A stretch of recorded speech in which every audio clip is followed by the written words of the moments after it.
평범한 사람들의 비범한 삶의 이야기 팟캐스트 을들의 당나귀 귀 시즌 4 번외편. 오늘을 살아가는 여성 노동자들의 어려움을 속 시원히 파헤쳐줄 평범한 여성 노동자들의 비범한 이야기 을들의 당나귀 귀 방송을 시작하겠습니다.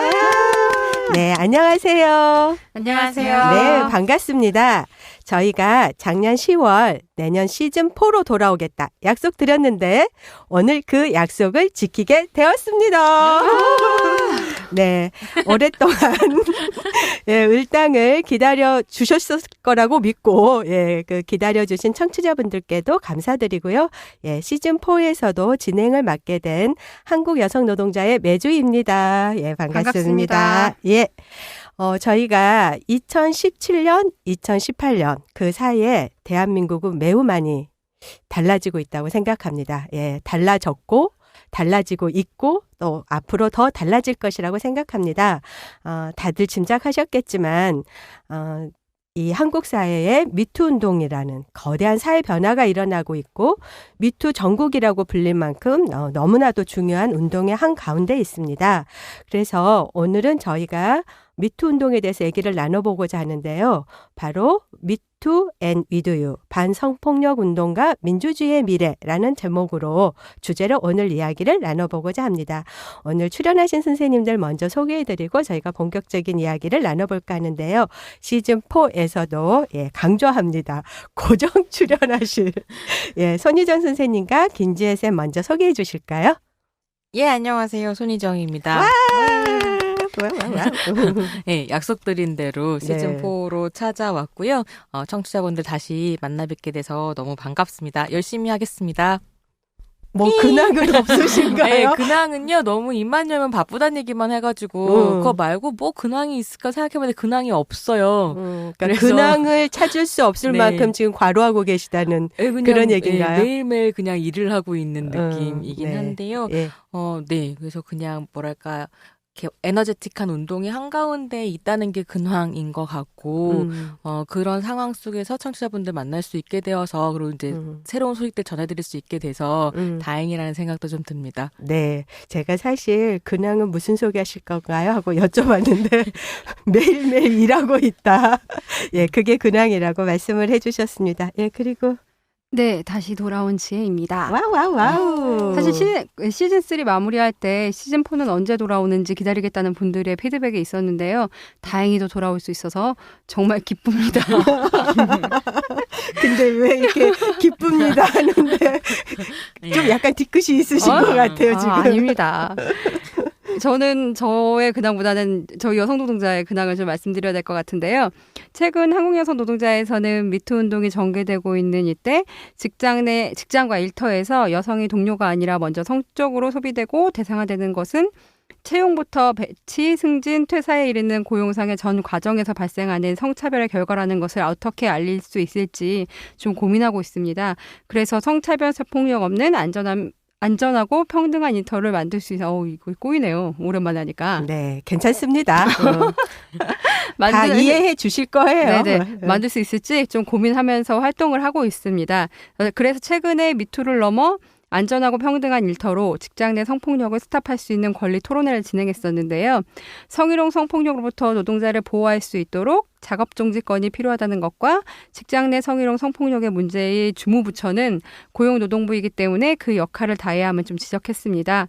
그리고 성희롱 성폭력 사건에 발생했을 때 피해자 입장에서 지원해야 하는 성폭력 담당자가 있어야 함을 독일의 지방자치단체와 공공기관에서 시행하고 있는 성평등 담당관 제도의 사례를 좀 개선 방안으로 대해 이야기를 해봤고요. 그리고 이 토론회의 자료집은 한국여성노동자의 홈페이지 자료실에서 다운받을 수 있습니다. 깨알 같은 홍보 정말 저희 사무처장님으로서 깨알 같은 홍보 함께하고 계십니다. 네. 또 현재 오마이뉴스에서도 이 관련된 내용이 연재되고 있으니까 참고해 주시면 감사하겠습니다. 두 번째는 이거는 약간 구호 같은 건데요. 똑똑한 여자 버린 멍청한 은행에 우리 돈도 못 맡긴다. 네, 뭐라고요? 다시 한번 말씀드릴까요? 네. 똑똑한 여자 버린 멍청한 은행에 우리 돈도 못 맡긴다. 똑똑한 여자 버린 지금 네. 채용성 차별 문제. 네네, 그 이야기를 할 건데요. 사실 이거는 지금 진행되고 있는 분노의 숫자 148 액션 캠페인에서 참여하신 분이 보내주신 구호였어요. 이렇게 얘기 들으셔서 무슨 이야기인지 아시겠지만 여자라는 이유만으로 채용에서 떨어뜨린 은행들의 이야기입니다. 땡땡은행은 남성 지원자 100명의 점수를 조작해서 올려주고 또 다른 은행에서는 남성 4배수 채용을 위해 여성 커트라인을 48점이나 높여가지고 일부러 여성들을 떨어뜨렸다고 해요. 그래서 한국여성노동자뿐만 아니라 좀 연대 단위들과 같이 이 분노의 숫자 184 액션 캠페인을 진행하고 있습니다. 이건 역시 저희 한국여성노동자의 SNS나 홈페이지 보시면 참여할 수 있는 방법이 안내되어 있는데요. 항의 문구를 작성해서 보내주시면 분노의 포스트잇과 켓으로 만들어서 저희가 4월 24일 오전 11시에 을지로 입구역에 있는 이 두 은행들을 찾아가서 퍼포먼스를 진행할 예정입니다. 네, 그래서 4월 24일 오전 11시 두 은행은 국민은행과 하나은행. 예, 많은 참여 부탁드립니다. 네. 그리고 오늘 이제 저희가 그 말씀드린 그 주제를 다루기 위해서 아주 바쁘신 어제 어떤 회의에서 한국의 페미니스트 돌려막기 한다, 과로사한다 이런 얘기도 들었는데 거기에 해당되지 않을까 하는 그 바쁜 선생님을 저희가 패널분으로 모셨습니다. 피해와 가해의 페미니즘을 출간하고 활발하게 활동하고 계신 여성주의 연구활동가 권김현영 선생님을 소개합니다. 안녕하세요. 권김현영입니다. 반갑습니다. 제가 을당의 애청자이기도 해서요. 초대해 주셔서 아주 반가웠습니다. 네. 아주 짧은 인사. 이미 강의를 한번 하고 오셔가지고 지금 약간 에너지를 아끼셔야 이제 본편에서 열심히 얘기해 주실 수 있을 것 같습니다. 네. 일단 청취자라니까 더욱 반갑고 저희도 정말 이 바쁜 때 또 같이 와주셔서 너무나 감사합니다. 예, 그러면 지금부터 본격적으로 대중문화와 젠더 시즌4 예, 번외편이죠. 네. 예, 저희가 지자체 선거 때문에 그 지자체 선거 기간 중에는 방송을 못 한대요. 지자체 선거가 있는 6월 그 이후에 정규 방송으로 다시 네. 찾아뵈려고 합니다. 네, 6월부터 정규 방송인데 저희가 이 미투 전국에서 이 주제를 안 다룰 수 없다라고 해서 오늘은 번외편으로 아까 말씀드린 대로 미투 앤 위드유 반성폭력 운동과 민주주의의 미래라는 얘기를 본격적으로 시작해 보도록 하겠습니다. 손희정 선생님, 네. 어디서부터 어떻게 이 거대한 이야기를 시작을 해야 될까요? 그러게요. 저한테도 이 문제가 너무 어려운 문제이기도 해서 그러니까 번외편을 만들어서라도 꼭 이제 이 시점에 이야기를 맞아요. 했으면 좋겠다는 생각을 했고 특히나 지방선거 전에 네. 또 막 선거다 뭐다 하면서 이렇게 이 중요한 운동을 그냥 무시하고 넘어가려거나 쓸어버리려는 움직임들도 있는 것 같아서 그렇지 않도록 좀 단단하게 이야기를 고정은 아니지만 하여간 나눠보고 싶다라는 생각을 하면서 오늘 이제 권김현 선생님 좀 모셔야겠다 논의를 했었던 거고요. 근데 본편에서 그 이야기 시작하기 전에 미투 운동이 무엇인가에 대해서 또 청취자들께서 그냥 들어서 되게 익숙하긴 하지만 정확한 정보들을 안 갖고 계실 수도 있을 것 같아서요. 맞습니다. 네. 번외편이지만 페미슈로 네. 그 미투를 좀 설명을 드리는 시간을 앞에 잠깐 갖고요. 네. 그래서 요 시간을 지나고 난 다음에 본편을 들으시면 좀 더 이제 맥락이나 이런 것들이 이해가 쉽지 않을까라는 네. 생각을 좀 해보았습니다. 네. 그래서 오늘 페미슈에서는 본편의 이해를 돕기 위해서 한국에서의 미투 운동 타임라인을 정리를 좀 해보려고 하는데요. 그러니까 막 구체적인 사건들을 이야기하기보다는 미투 운동이 어떻게 일어나게 됐는지, 미투란 말은 어디서 왔는지, 뭐 이런 이제 맥락들을 좀 설명을 드리려고 합니다. 오늘 저희가 방송을 녹음하는 게 4월 18일인데요. 네. 오늘 아침에도 어저께 저녁부터 이제 오늘 아침에도 안 그래도 미투 관련한 기사가 하나 SNS에서 뜨거운 관심을 끌었어요. 뭐였냐면 이제 이게 이 브랜드의 불매운동으로 이어지지 않을까 뭐 이런 귀추가 주목되는 사건이었는데요. 유명 브랜드 샤넬에 저 입에 안 붙어가지고 네, 샤넬의 수석 디자이너 칼 라거펠트가 미투 운동이 지긋지긋하다라고 이제 인터뷰를 하면서 굉장히 화제가 되고 있습니다. 오늘자 한국일보 기사를 인용을 좀 하자면요.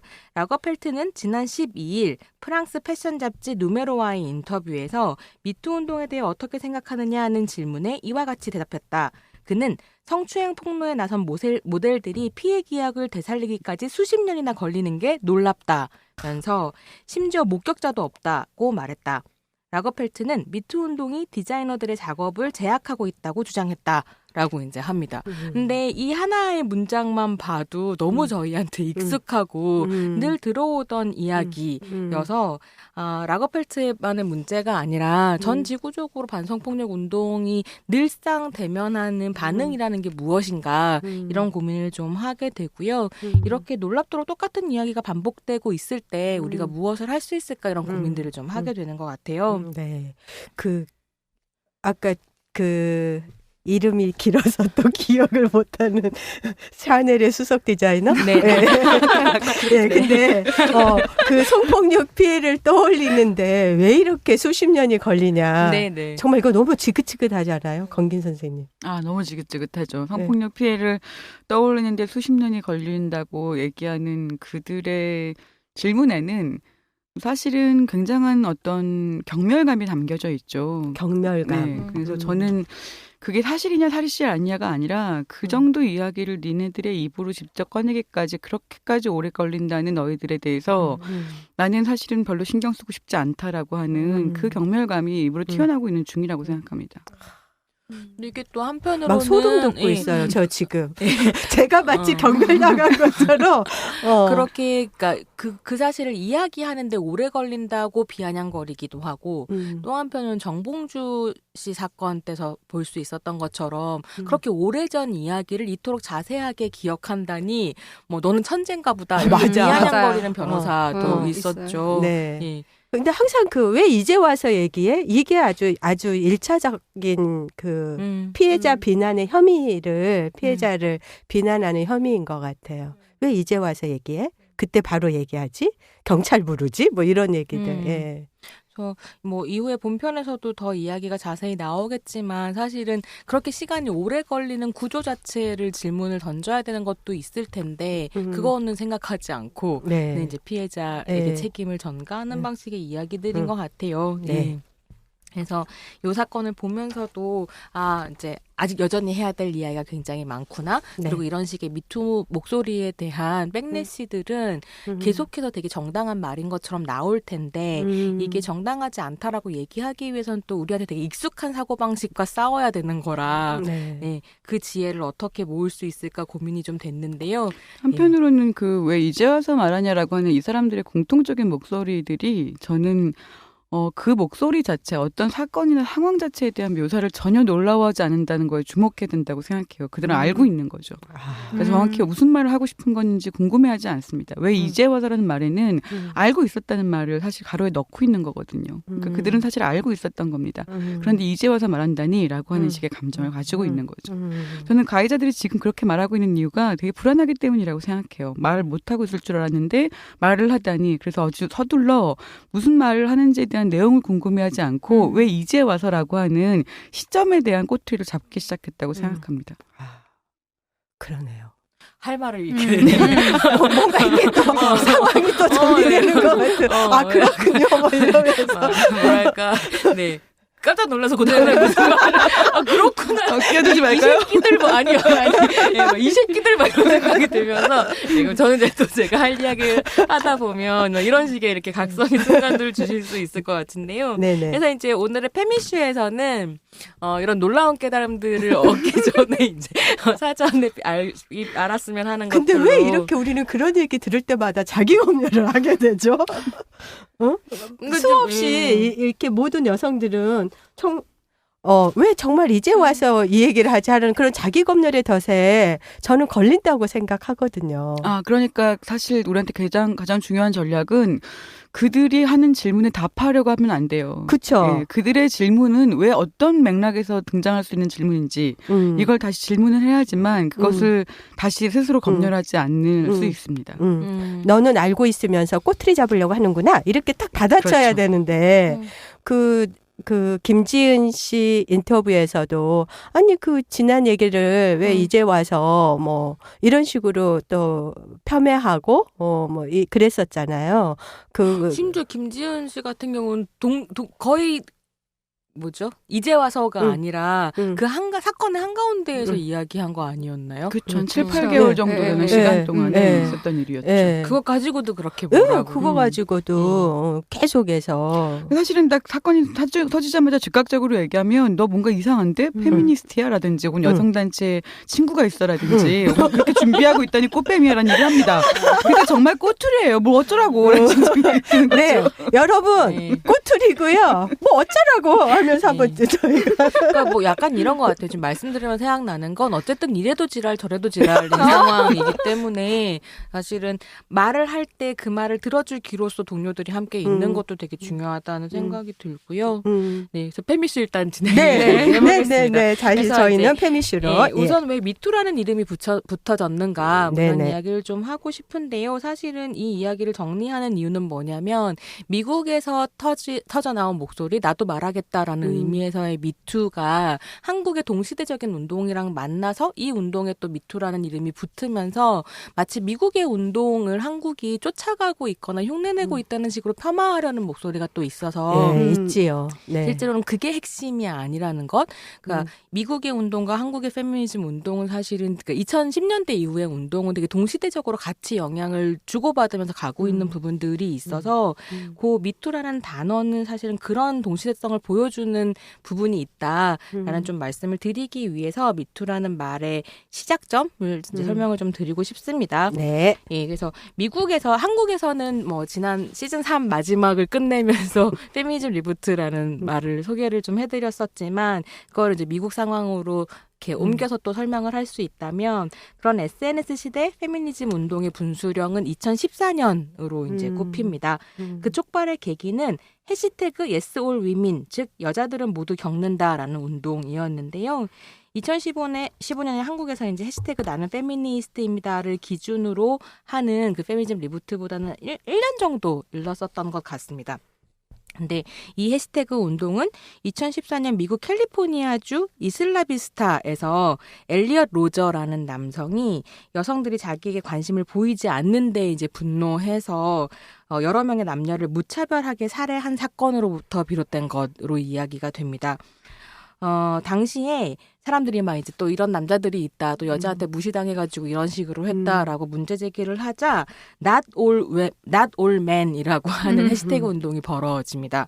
그럼 말하자면 모든 남자가 그런 건 아니야라는 이야기인 거죠.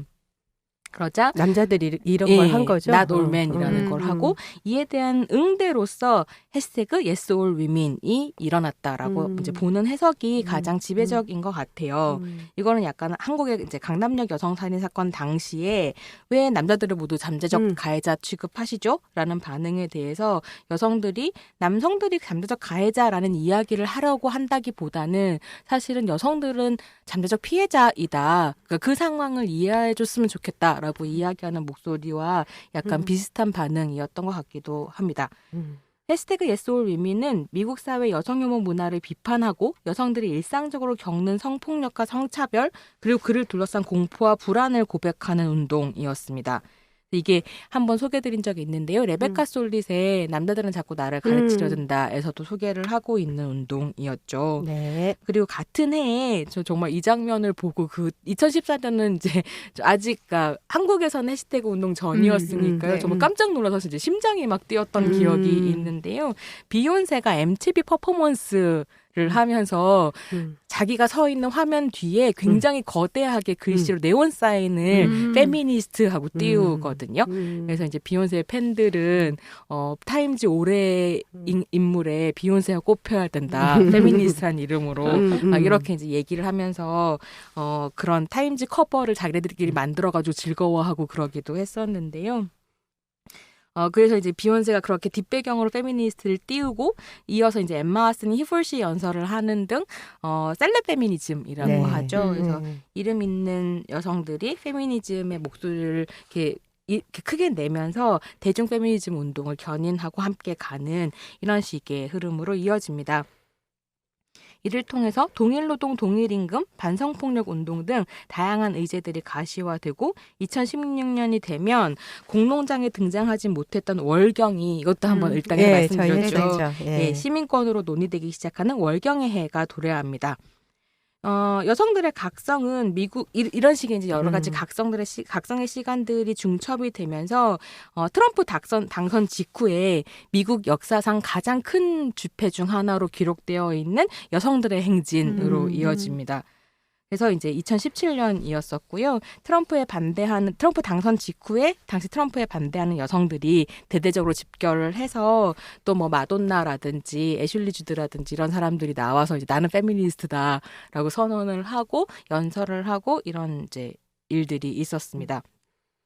이런 각성의 과정에서 제가 근데 지금 이 미국 페미니즘 운동의 흐름을 살짝 셀럽 페미니즘에 맞춰서 설명을 드린 이유는 사실은 미투가 지금처럼 팍 하고 터져나올 수 있었던 게 그 전에도 이제 직장에서의 성폭력에 대한 고발들은 계속 있었지만 팍 터져나올 수 있었던 계기가 하비 와인스타인이라고 하는 헐리우드의 엄청난 거물의 저질러온 성폭행에 대해서 성폭력에 대해서 여성 연예인들이 목소리를 내는 것에서부터 또 약간 힘을 얻은 부분들이 있기 때문인데요.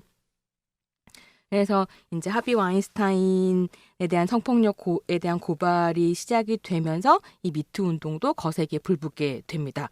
미국 사회에 미친 영향력이 얼마나 세고 또 중요했는지를 볼 수 있는 증거 중에 하나라고 할 수 있을 것은요. 2017년 타임지에서 올해의 인물에 침묵을 깬 사람들을 선정을 하면서 애슐리 주드라든지 타일러 스위프트라든지 그 하비 와인스타인 폭로에 동참했었던 연예인들의 얼굴과 6-7명이 이렇게 뒤에 있는 법조계에 있는 여성 이런 여성들을 이제 이렇게 뭐라 그럴까요? 포진해서 커버를 찍고 사실 이 커버에서 많은 사람들이 되게 주목했었고 저한테도 가장 중요한 장면이었다고 생각하는 것은 그런 얼굴을 드러내고 미투한 여성들의 얼굴이 있을 뿐만이 아니라 한 기퉁이에 한 여성의 팔꿈치만 딱 보이는 이렇게 해서 팔꿈치만 보이고 그 여성의 얼굴은 안 보이는 방식으로 누가 이렇게 같이 사진을 찍은 거예요.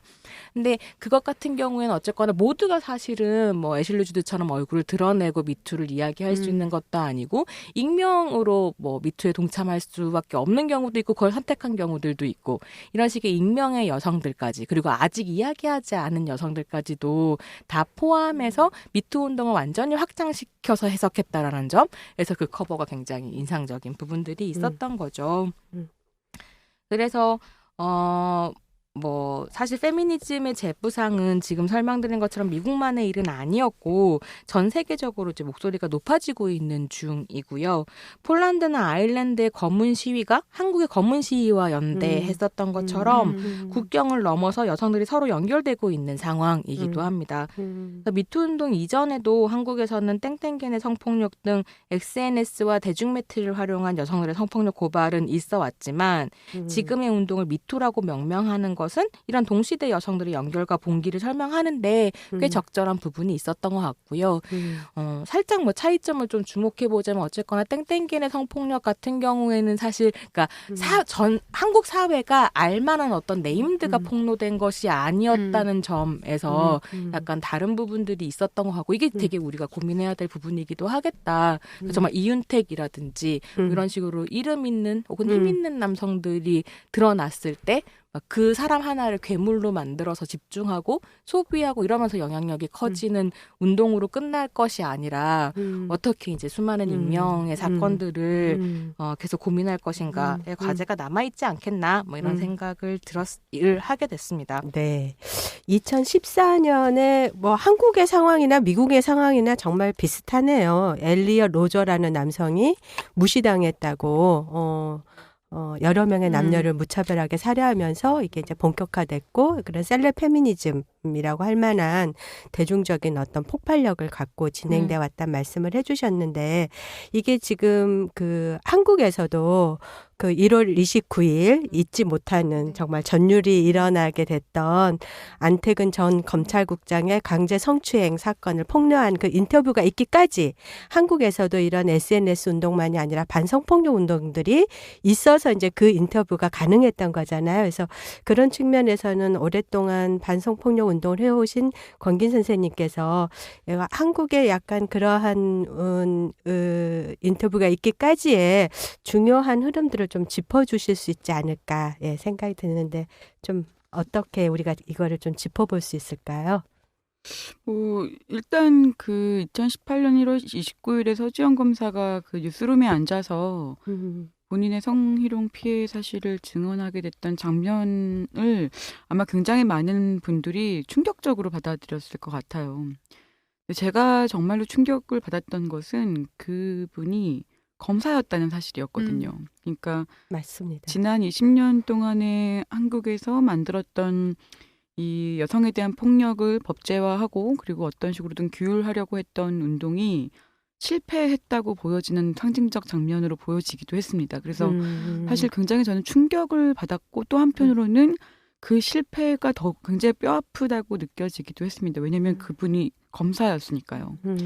검사의 지위에서도 자신의 피해에 대해서 전혀 사실은 방법을 찾아내지 못했다는 것. 뉴스룸에 앉기라고 하는 식의 폭로의 정치를 밖에 길이 없었다고 느꼈다는 것이 정말 충격을 받았는데요.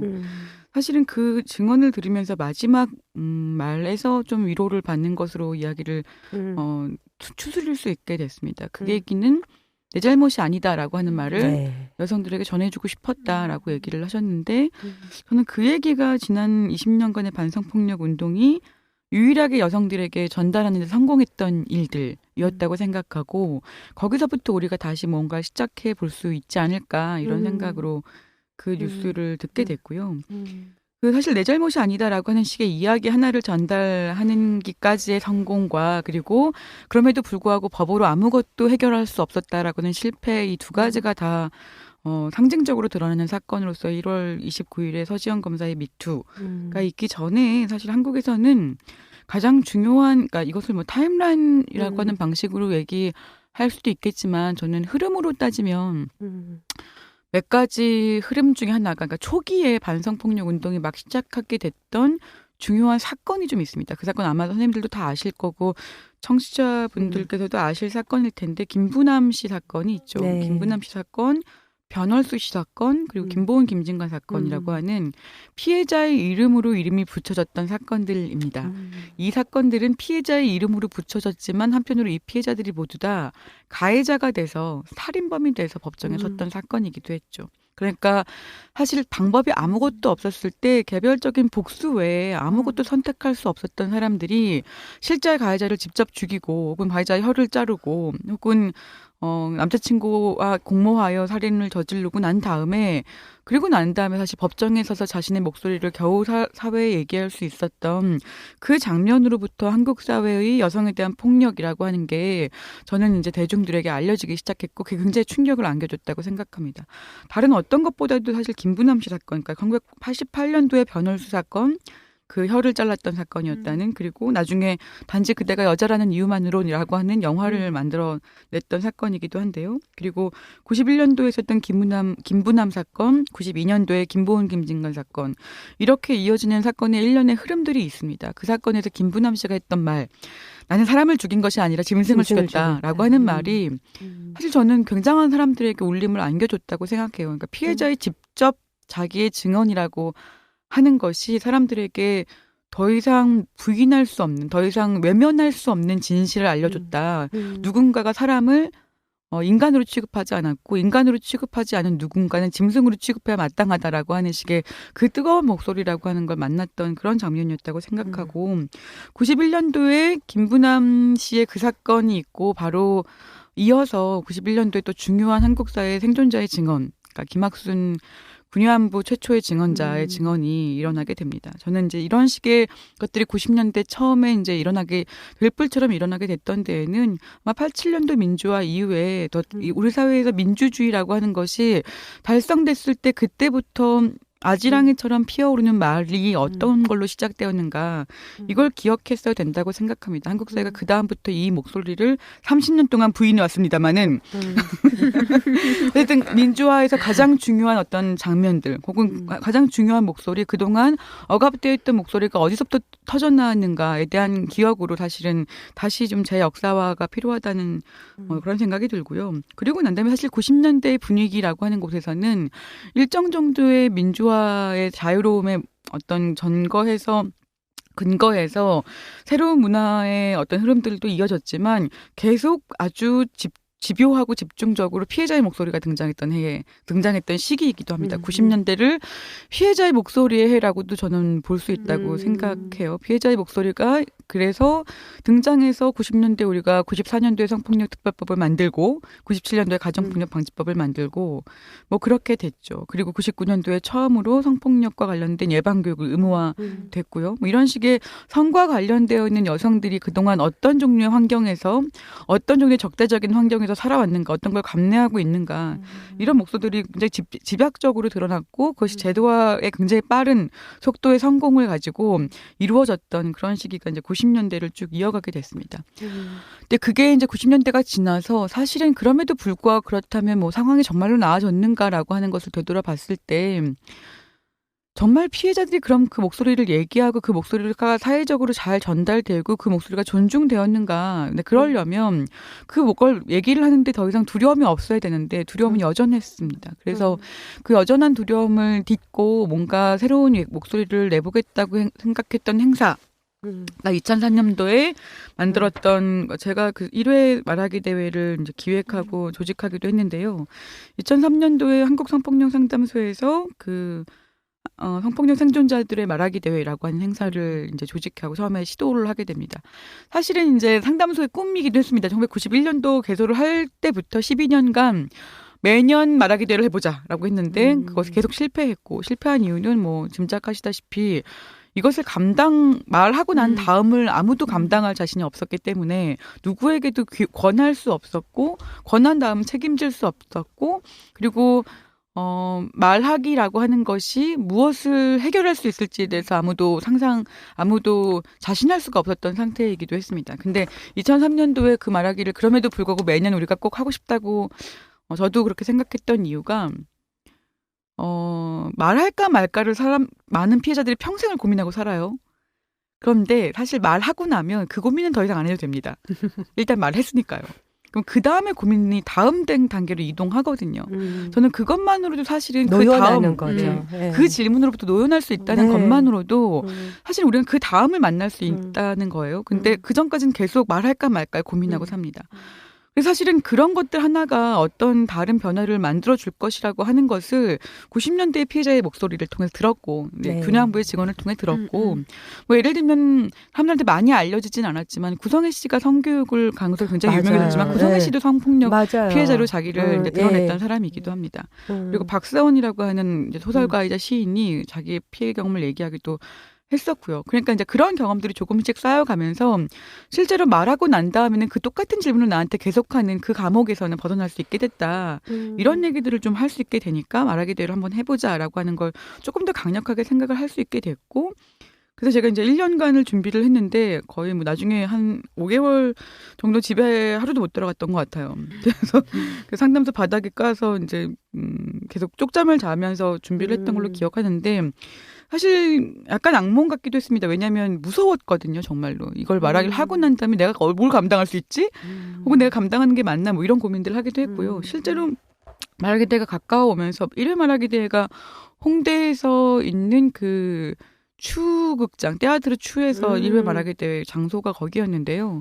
그 떼아드르 추를 빌릴 때 그 추상미 씨를 비롯해서 그 가족들이 그런 식의 행사를 하다니 너무 그러니까 좋은 행사다. 그리고 뭔가 도움이 되고 싶다고 얘기했고 사실은 이제 어떤 도움을 얻고 싶기도 했는데요. 사실은 아무도 믿을 수 없는 상태였기 때문에 도움을 선뜻 요청할 수도 없었고 그걸 받을 수도 없는 상태였습니다. 왜냐하면 많은 피해자들이 당시에 말을 하려면 완전히 안전함을 보장해 달라고 했고 그 누가 오는지 완전히 통제했고 그리고 반응까지도 완전히 통제해서 어떤 겨우겨우 어렵게 이제 1회 말하기 대회를 실시하게 됩니다. 발장을 껴도 안 돼, 막 이렇게 얘기하고 핸드폰은 당연히 뺐고 그리고 반응도 다 똑같이 지정해주고 왜냐면 사람들이 너무나 피해자를 비난하는 데에서 살아왔기 때문에 그 표정이 하나하나의 상처를 너무 많이 받으시는 거예요. 그리고 그런 표정으로 자신의 경험이 재단되기 원하지 않는다 이렇게 얘기를 하시기도 했고 하여튼 그랬습니다. 그러고 난 다음에 이제 첫 번째 행사를 하기 직전에 모두가 갑자기 안 하겠다고 해서 제가 이제 망했구나 이렇게 생각하고 있는데 당일날 이제 무대에 올라오기 시작해서 한 16명 정도 말하기를 시작했고 원래 기획됐던 행사 2시간이었는데 5시간 반 동안 했습니다. 사람들이 너무 울어서 우리가 피해자가 무슨 일이 생기면 앰뷸런스가 필요하지 않을까라고 해서 그걸 이제 고민하기도 했었는데요. 이제 청중들이 너무 울어서 나중에는 너무 그게 이제 하기가 힘들 정도로 나중에 행사가 끝나고 난 다음에 이것을 들었던 것에 대한 트라우마를 어떻게 해결해야 될지 모르겠다고 얘기하는 호소들이 청중한테 좀 있었고요. 말한 사람들은 말했더니 시원하다. 왜냐하면 사람들이 생각할 수 없는 상상을 초월하는 경험들이 나오게 됐거든요. 그러니까 그 사실 첫 회 말하기가 좀 충격적이었던 건 우리가 뭐 예를 들면 일요신문 같은 데서 나오는 그 세상에 이런 일이 같은 일들을 직접 겪었던 사람들이 나와서 예를 들면 뭐 아버지한테 평생 동안 의붓 아버지한테 뭐 4번에 걸쳐서 낙태를 하고 4번에 걸쳐서 아이를 출산하고 그리고 글도 읽지 못하고 있는 상태에 놓여져 있는 피해자의 목소리가 직접적으로 눈앞에 나와서 그걸 들었을 때 사람들이 받게 되는 충격과 마음의 상처라고 하는 것이 굉장히 대단했습니다. 근데 그런 일을 우리가 실제로 그런 것을 겪고 있는 사람의 얼굴을 볼 거라고 아무도 상상하지 않잖아요. 근데 그걸 한번 보고 나니까 아무도 거기서 벗어날 수가 없게 됐죠.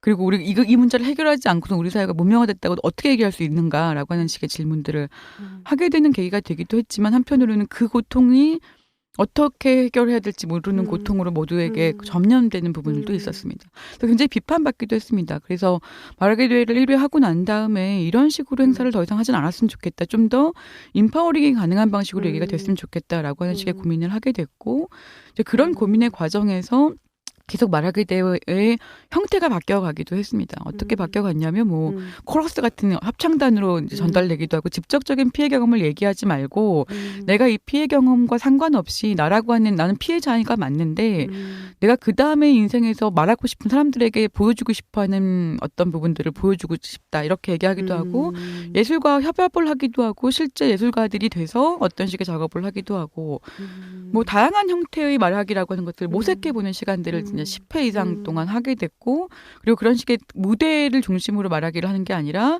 비슷한 피해 경험을 가진 사람들끼리 경험을 공유하는 방식의 이제 경험자들이 공통의 경험을 공유하는 작은 말하기라고 하는 것이 활성화되기도 하고 이런 식의 이제 형태가 계속 이어지기도 했습니다. 그게 이제 지금까지 계속 이어져 왔던 상태이고 그때 모든 피해자들이 공통적으로 내가 이 피해로부터 나를 생존시키게 만들었던 가장 중요한 계기는 이게 내 잘못이 아니라고 얘기해주는 주변에 있는 동료들을 만났기 때문이다라는 얘기를 했었거든요. 그 얘기가 저는 서지현 검사의 얘기에서 들렸고 그 얘기가 그렇게 닿았다고 생각을 하고 싶어졌습니다. 네.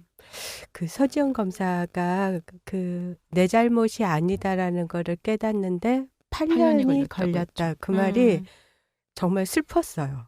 저는 듣는데.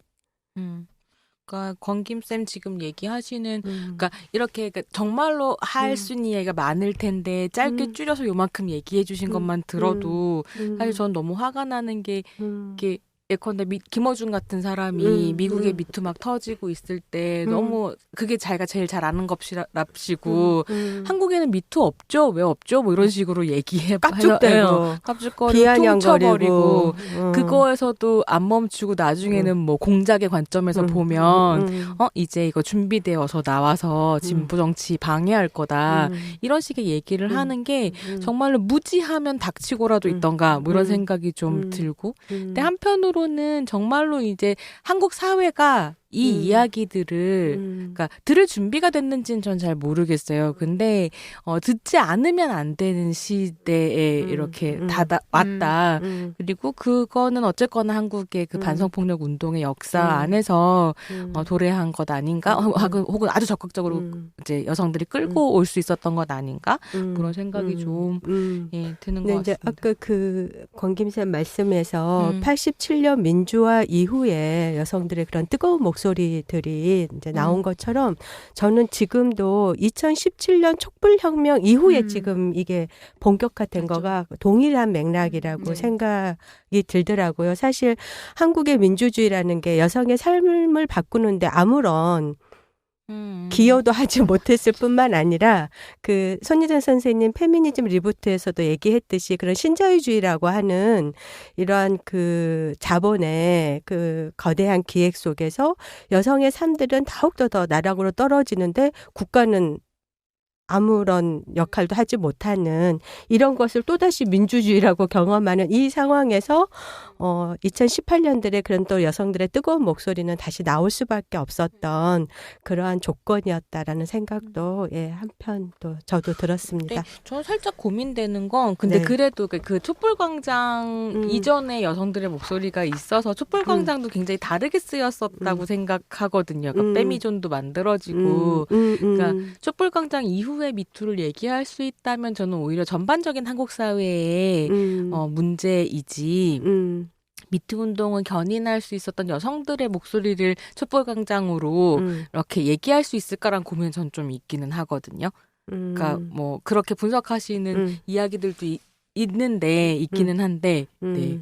저는 그게 그러니까 그런 여성들의 목소리가 나올 수 있었던 거는 그 앞에서 이제 얘기했던 것처럼 2015년, 16년을 거치면서 대중적으로 발화되고 그러한 이제 연대와 자각과 뭐 이러한 결집된 힘? 이런 것들이 동력이라고 생각하는데, 그냥 이제 그 한국의 정치, 경제, 사회적 조건이 여성들의 삶을 바꿔내는데, 무기력했다. 지금의 이 문재인 정부가. 그래서 이제 그러한 그 균열 속에서 이 목소리들은 터져나올 수밖에 없는 객관적 조건이었다. 이런 측면에서 말씀드린 겁니다. 예. 또 페미슈가 제가 정리한 것보다 갑자기 막 너무 풍부해져서 이제 저는 이제 이런 질문을 좀 드리고 싶은데 이 미투 운동이라는 게 그래서 이제 뭐 미국에 미투 운동이 있는데 한국은 뭐냐 뭐 이러한 질문들에 대해서 이제 쭉 같이 설명을 해주셨는데 1월 29일 이후로 거의 이제 한 3개월 정도 지났거든요. 근데 어제 이제 그 회의에서 들었는데 더 이상 신문의 헤드라인을 미투가 장악하고 있지 않다. 그래서 미투는 소강 상태인 것 같다. 이제 끝난 거 아니냐. 뭐 이런 얘기들을 하신다는 거예요. 그리고 이제 백래시가 많아지고 그래서 약간 그 지금 이 4월 18일인가요? 오늘이? 네, 18일이. 이 4월 18일에 바라보는 어떤 미투 정국에 대한 얘기를 조금 나누면서 이 미투 타임라인의 페미슈를 좀 정리해 볼까 하는데 어떻게 생각하시는지 좀 궁금합니다. 일단 그 언론이 주도하는 종류의 미투 정국이라고 하는 것은 피해자의 얼굴과 목소리를 직접 뉴스룸에 데리고 오는가를 중심으로 있었기 때문에 그 부분에서 사실은 언론들이 그 피해자와 관련되어 있는 이후의 보도라든지 혹은 그런 관련한 한국 사회 반응이라든지라고 하는 거에 대한 신뢰를 얻게 만들지 못했기 때문에 그 다음에 그 뉴스룸에 앉게 되기가 어려웠거나 아니면 뉴스룸에 누군가를 앉거나 혹은 어떤 방식으로 미투를 하려고 할 때 위에서 그것을 막으려고 하는 아주 구체적인 움직임들이 저는 있다고 들었습니다. 그러니까 처음에는 약간 무방비로 당했는데 지금은 이제 누가 그걸 하려고 한다라고 하면 이제 어떤 식의 남성 네트워크가 작동을 하고 있는 거죠. 그래서 실제로 아주 구체적으로 그것이 작동돼서 어제 뭐 SBS에서 보도되려고 했어. 그저께 MBC에서 뭘 보도하려고 했어. 근데 막혔어. 이런 얘기를 저는 계속 듣고 있습니다. 제가 알기로는 어떤 미투가 나오기로 했는데 왜 그거 안 나왔어라고 물어보면 어디서 막혔어라는 얘기가 나오기 시작하더라고요. 그래서 아마 이것은 여성들의 목소리가 줄었다기보다는 이 목소리에 대응하고 있는 남성연대가 복원되거나 혹은 재구조화되기 시작했다고 보는 것이 더 맞습니다. 그렇게 확신하고 그러니까 그 있다. 여성들의 목소리가 줄어든 것이 아니라 통제되고 있다라는 네. 말씀이시네요. 예. 그러니까 그게 한편으로는 아주 정확하게 이제 백래시가 작동하는 방식이기도 한데 지금 건기쌤 말씀하신 것처럼 구체적인 사건들을 막는 그러니까 실제적인 파워가 작동을 할 뿐만이 아니라 그렇게 나온 목소리들을 폄하하고 가치 없는 것으로 만드는 문화적 작동들도 이제 훨씬 더 세질 거거든요. 그러니까 뭐 이때까지 들어왔었던 꽃뱀이라든가 아니면 왜 이제 와서 얘기해 뭐 이런 식의 것들이 아마 덧붙여서 미투가 어떻게 한국 사회를 망치고 있다든지 아니면 남성과 여성 사회를 갈라놓고 있다든지 지금부터 여성들이 더 취직을 못하는 건 사실은 남녀차별 때문이 아니라 미투 때문에 너희들이 신뢰를 잃었기 때문이라든지 펜스룰이 작동하는 방식이라든가 이런 식으로 갈 거라서 사실은 이제 구체적으로 백래시랑 어떻게 싸울 것인가라는 큰 과제가 남아 있는 거죠. 네. 예. 정신 바짝 차려야 되겠습니다. 네. 그렇습니다. 네. 그래서 예. 네. 그 한국 사회가 이런 이제 미투 운동을 그저 자극적인 뉴스로 소비하고 끝내는 것이 아니라 한국 사회 그런 우리가 이제 구호에서 계속 얘기했듯이 성차별, 성폭력 끝장내자. 이제 그러한 한국 사회의 이러한 성차별적인 구조, 근본적인 형질 변화의 계기로 삼아 나가야 하는데 예, 지금 그런 닥치고 있는 그런 백래시의 문제, 통제되고 있는 문제, 이제 이런 것들을 더 뚫고 이 미투 운동이 더 어떻게 이제 확장돼야 될 것인가를 이제 저희가 본편에서 좀 더 다룰 건데요. 아마 그 자리가 지금 저희가 이 나누려고 하는 얘기가 그러한 조언과 지혜를 함께 나누는 자리가 되지 않을까 싶습니다.